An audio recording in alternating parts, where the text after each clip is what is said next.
Down in the weird underwater city of Euclidia, many strange things take place, and most of them have been terrifying to the Gregory party.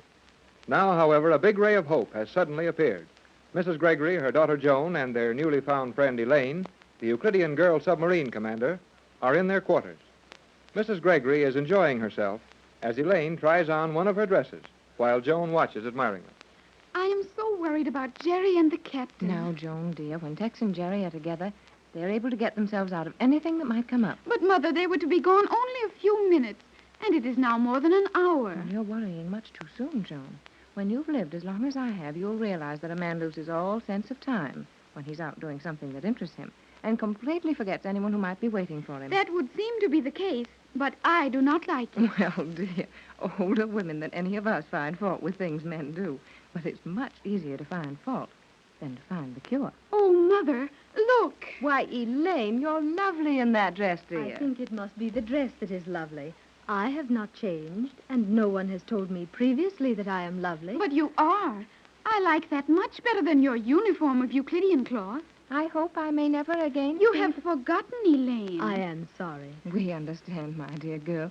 You've kept up that Euclidean atmosphere so long that you find it difficult to realize that all of your Euclidean mannerisms and your obligations to these scientists have been left behind you with that uniform. Mother, may Elaine have this dress? I mean, may she keep it? Well, to be sure. I am not at all sure about doing that.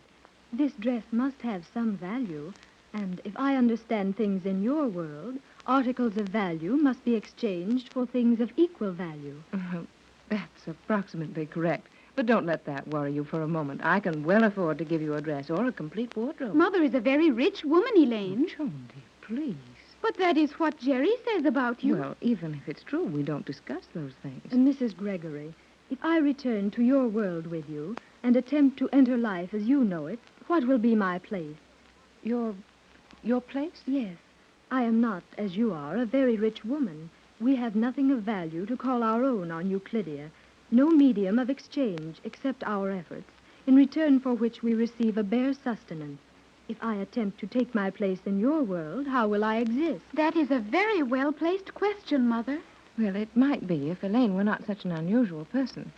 As it is, I think we'll find that her new life will present more opportunities for accumulating money than she will have time to grasp. How could that be, Mrs. Gregory? Oh, it's very obvious. Not to me, and Elaine is plainly disturbed by it. Well, it's too long a story to go into in great detail, but in the first place, you could amass a small fortune in a short time as a lecturer. Lecturer? Surely you do not mean as an educator? In a sense, yes. You see, your knowledge of things Euclidean and your personal story of your life here would provide material for any number of public appearances. However, I propose to protect you from that sort of exploitation until you know our world well enough to make your own choice in such matters. You will live in my home as my guest and Joan's companion until you feel thoroughly acquainted with our manner of living. Oh, Mother, that will be wonderful. To have Elaine with us in your home. Oh, indeed it will, Joan. I realize that I should be very grateful for such an offer, and I hope I may show that gratitude. But will you permit me to question the offer? Question it? You need not question it, Elaine. My mother is very sincere in her gesture. Oh, indeed I am. I am sorry to express myself so poorly. I would like to ask a question regarding your offer. Perhaps that is a more satisfactory way to state it. Well, of course. What's worrying you? Will it not be crowding you, making your quarters stretch beyond the number of people your apartments were designed to accommodate? Oh, and that's what's bothering you. Why, my dear girl, I could take a dozen young people into my home and still have room to spare. Mother has a truly enormous home, Elaine. That must be so. And Jerry is quite possibly correct when he says that you are a very rich woman. Well, perhaps he is. But let's forget that for the moment and get back to the matter of your appearance. You think that I will present a proper appearance? And more. Indeed you will. I wish Jerry were here. He has a number of expressions which are very poor English and sound silly, yet are quite valuable. Jerry could tell you in a few slang phrases just how acceptable your appearance is. Boy, oh boy, have we got big news. Jerry! You bet it's Jerry, the one and only in person. Well, Jerry, you're all excited. Bet I am. And he's got a mighty good reason to be excited. What is it, Captain Bradford? Yes, Tex. Is it something good? Something so good that we'll have to be very careful how we tell you about it. Well, may we hear now? Golly whiskers. Oh, boy. Hey, Tex, Look, Well, what struck you, Jerry? the commander. I did not strike you, Hall. Oh, forget that Euclidean talk. Look at that girl, Tex. Is she a knockout? What a picture for the film magazines. Would she knock 'em dead in Hollywood? Boy, is she something to write home about. Giggling goldfish. That was what I referred to, Elaine. You have no idea what Jerry meant by all that, yet his intentions are perfectly clear. And Jerry didn't tell more than half of it. Now, Elaine, how do you feel? I feel something that I have never felt before. It is all so strange to me. You are all such strange people. You are concerned with my comfort, planning my future, and commending me on my appearance. I feel that if you will excuse me for a few moments, I will try to compose myself. Well, what's the matter with her? Gosh, did I say something wrong? No, Jerry, you said everything just right. But Elaine isn't accustomed to compliments and kindness. For the first time in her life, she was overcome with emotion, and she prefers to be alone for a few moments. Yeah, I know. All girls are the same way. When they get too happy to do anything else, they start to cry about it. Looked like a case of tears, all right. I can understand that. My feelings were the same when you first found me on the island. I had known nothing of affection, love, or kindness. We all understand, and a good cry will help her a lot. Now suppose we let poor Elaine alone for a little while, so she may exercise her first opportunity to act like a woman and give us the big news. Gee, Tex, I got so excited when I saw that girl in Mrs. Gregory's dress that I forgot all about our Well, news. I didn't. And while I'm not at all sure we have all the privacy we're supposed to have here, well, it's got to be told sometime, and might as well start now. You have learned something of real value, Captain? We certainly have. Jerry and I have found the place to escape from Euclidean. Tex, not really. Absolutely. Well, how did this happen? Oh, we're pretty smart. You must be. Oh, it wasn't any trouble for us. We just started out to look for it, and there it was. No, Jerry, wasn't there a little luck mixed up with it? Well, not much. And didn't we have a well-directed hint from Elaine that we might find something of value if we followed that steel tube to the top? Sure, but, all right. We just happened to find it. That's more like it. Well, never mind the distribution of credit. What was it you found? We found an airlock near the former position of the island, and so close to the surface of the water that all of us could easily escape and get to the surface without any help if we had to. Tex, really? That's right. Where was this? Well, we followed this steel tunnel round and round, getting higher and higher all the time, and I guess we kind of lost our directions. But it was someplace in the edge of that old crater where the island was built. Yes, I think the tunnel parallels that elevator we came down in, and it sure comes out on the rim of the crater.